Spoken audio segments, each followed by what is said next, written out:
A girl named Ivy comes to the police station and tells the inspector there that someone killed my sister. I don't know who killed her, but he looked like a ferocious animal. The inspector reaches the crime scene with Ivy and sees that only the head of Ivy's sister was lying there. Her body was missing. No, how did this happen, my sister? Don't worry at all. Whoever has done this, I will find him. And I will punish him. Just tell me everything in detail. 2 months ago, Ivy was sitting at home and the news was on her TV. Every day, dead bodies of people are being found, sometimes on the road and sometimes in the drain. Sometimes without head and sometimes without body. According to sources, such brutal murders are not the work of any human being. If not a human being, then whose is it? If not a human being, it means some monster. Maybe Dracta. Oh please, you have grown up so much and still you believe in such fabricated stories. Hey, all this really happens. Some people have seen it too. Forget anything good. I was saying that I am going on a date. Do all the household work today. Oh, who is this lucky person? He is a classmate, Yar. I am going. Ivy leaves the house and goes to the coffee shop. Today she had come on a date with her friend Jack, who used to study in her class.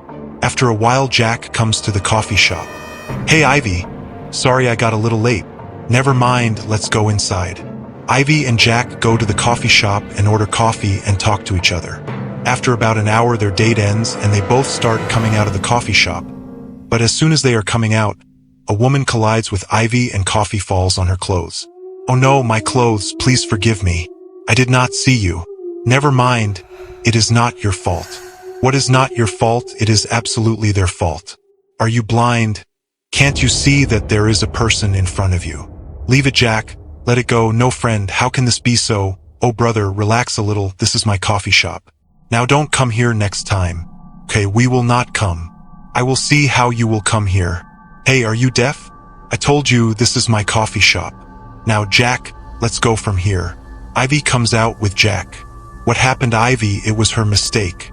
She spilled coffee on you. She even apologized. Did your clothes get fixed by apologizing? No, let it go. I will drop you home. Jack drops Ivy home and goes from there. The next day's sun rises and Ivy's sister comes running to her room. Dee Dee, see what is coming on the news. Hey friend, what are you doing so early in the morning? Dee Dee, come quickly. See what is coming on the news. She goes to the living room where the news is being read. Today's sensational news is that a coffee shop owner has been brutally murdered. Her head has been cut off and hung outside the coffee shop. This is the same coffee shop from where we used to have coffee every day. Yes, this is the same shop where Jack and I went on a date, and the owner of this coffee shop accidentally spilled coffee on me and Jack. He started fighting with her. What do you want to say, Dee Dee? Looking at the dead body, it seems that this is also the work of a monster. There is also a witness at the spot who is claiming that he has seen the murder. Let's hear. I saw a man last night who was following the owner of this coffee shop. The way to my house was also from the same side, so I also started following him. Suddenly that man turned into a monster and he slit the throat of the owner of the coffee shop. Seeing this, I got scared and ran away from there. Then you see, this woman is giving testimony that she saw a man turning into a monster who killed the owner of this coffee shop. Is this true? If it is true, then a monster is roaming in this city in human disguise. Stay at home and stay safe. Hearing all this, Ivy starts sweating. Ivy's sister Ivy says, what happened, Dee Dee? Why are you so nervous? Nothing. Suddenly, Ivy's phone starts ringing.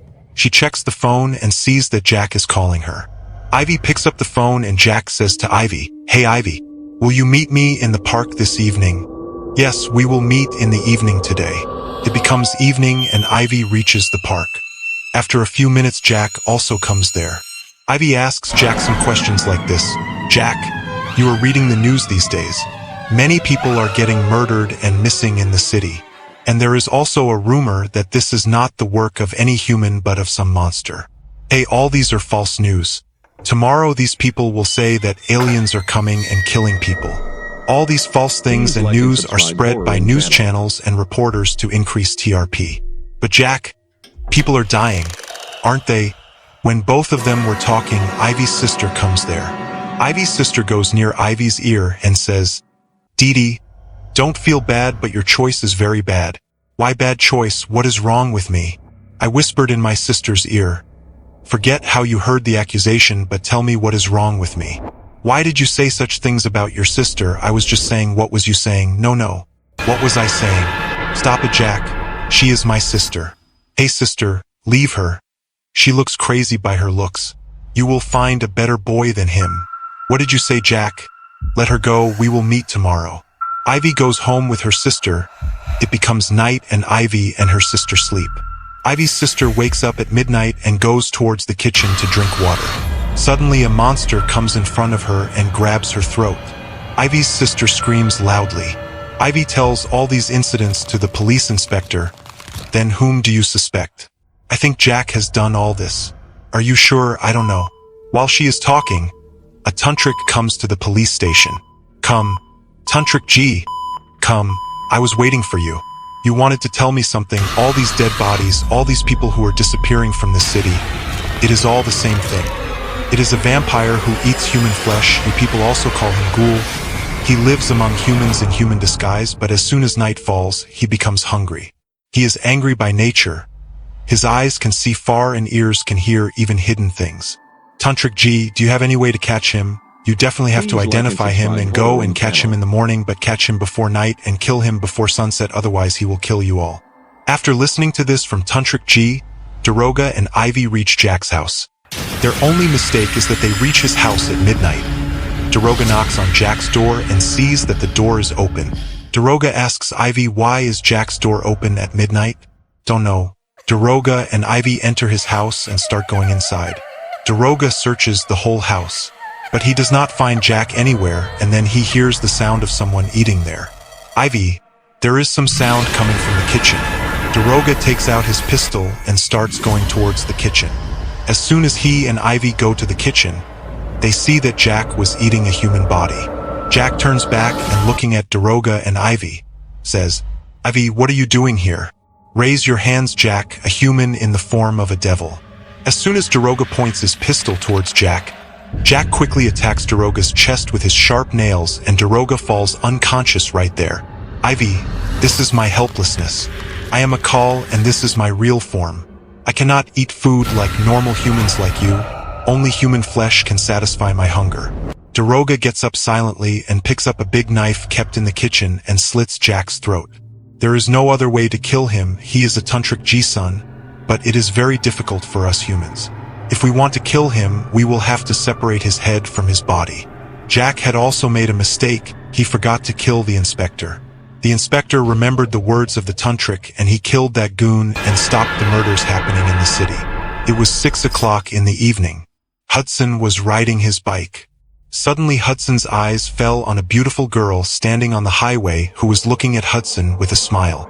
Hudson stopped his bike right in front of her. Madam, what are you doing alone on this deserted highway? Don't you know that very few people pass by here after 6 in the evening? Why? Does any witch roam on this highway? No, witches do not roam, but there are definitely rogues roaming here who try to take advantage of a beautiful girl like you by seeing her alone. Then who are you? Are you also a part of such a gang of rogues? Oh no, miss, I am a decent boy, but I am not a decent girl. I go out every evening after 6 in the evening in search of handsome boys like you.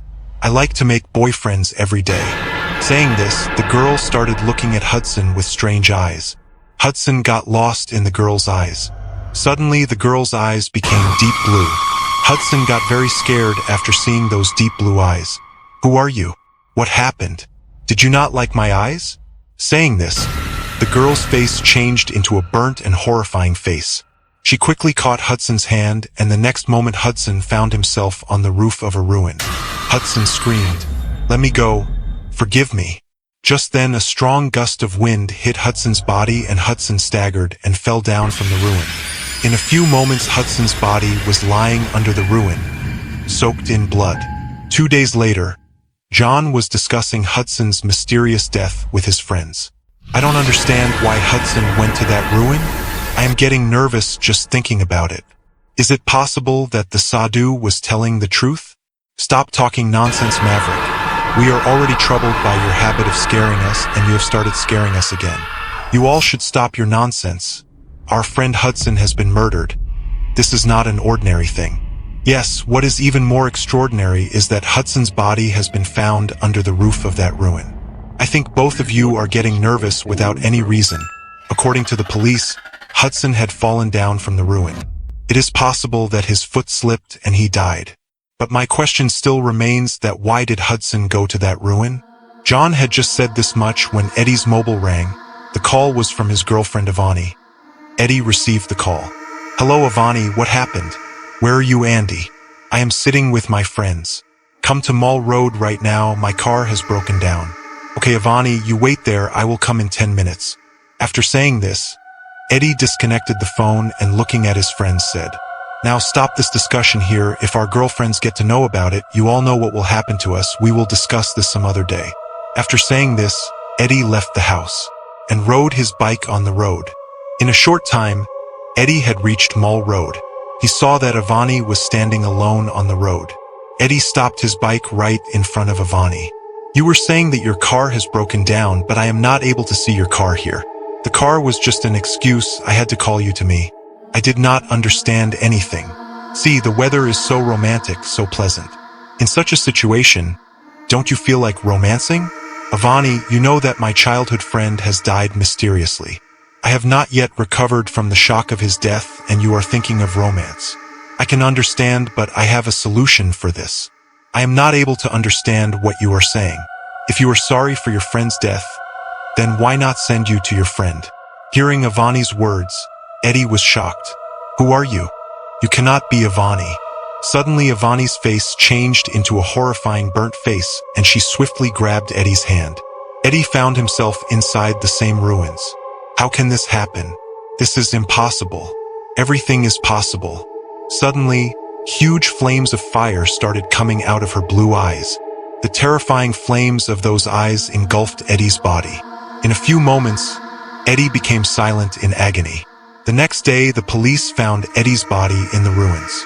Andy's last rites were performed. Maverick was sitting scared at John's house when Ivani came there. After all, what was the need for you all to go to that ruin? What are you saying, Ivani? We did not go to that ruin. If you had not gone to that ruin, then how would Eddie reach there? As far as I know, he was with all of you, right? Yes, he was with all of us and was sitting at John's house and talking to all of us. But in the meantime, your call came, and after that we don't know where he went. What nonsense are you talking about? When did I call him? Gur is speaking the truth, Ivani. In front of us, your call reached Eddie. Eddie also talked to you that you had called him to Mall Road. Why would I call him to Mall Road? I was not even in the city that day. After all, what is all this going on? First Hudson's death and now Eddie's death, and both their bodies were found in the ruins. We don't know anything, Ivani. The nervousness on your faces is telling that you both are definitely hiding something from me. I will find out. Saying this, Ivani left from there. There is definitely something wrong. I think now both of us should find out. You are right, we should find that Sadhu who warned us all inside that ruin. Only he can help us. Come with me. Here, Ivani was trying to dial someone's number repeatedly on her mobile at her home when Ivani's mother came to her room. No one can avoid destiny. Ivani, I know that you loved Eddie very much and both of you were going to get married in a few days. I am not able to understand anything, Mother. How did everything happen suddenly? Who were you calling? Look at your friend Anna, Mother. Anna had come to meet me from Australia. She called me after coming out on the app. I had sent Eddie to receive her, but Eddie had told me that she had left the airport before she could reach. There is no trace of her. Her mobile is switched off since the last 10 days. This is a matter of great concern. Anna is our responsibility. She is missing since so many days, and you did not even tell me whether you have informed the police about her disappearance or not. Your father has very good contacts in the police. Mom, I have told the police everything. The police is searching for Anna in their own way. Ivani had just said this when her mobile rang. Ivani looked at the phone and it was from a policeman. Ivani received the call. Hello, this is Inspector Mason. We have got the call details of your friend Anna. We have found out Anna's last location. Anna's phone got switched off after reaching near that old ruin, and since then no call has been made from her phone. Her phone is switched off since then. I am reaching there with the police force. You also reach there. Saying this, the phone got disconnected and many questions started arising in Ivani's mind. What happened, daughter? Everything is fine. I am not able to understand, mother. What is happening? The police was telling that Anna's mobile had switched off near the same ruins where the dead bodies of Maverick and Eddie were found. I am going, mother. Be careful, daughter, and take care of yourself. Here Maverick and John were searching for the same sadhu around the ruins, when the voice of the same sadhu reached their ears. Searching for me will not help now. You will get the punishment for the sin you have committed. Save us, Baba. Forgive us. We did not listen to you. Apologizing to me will not help now.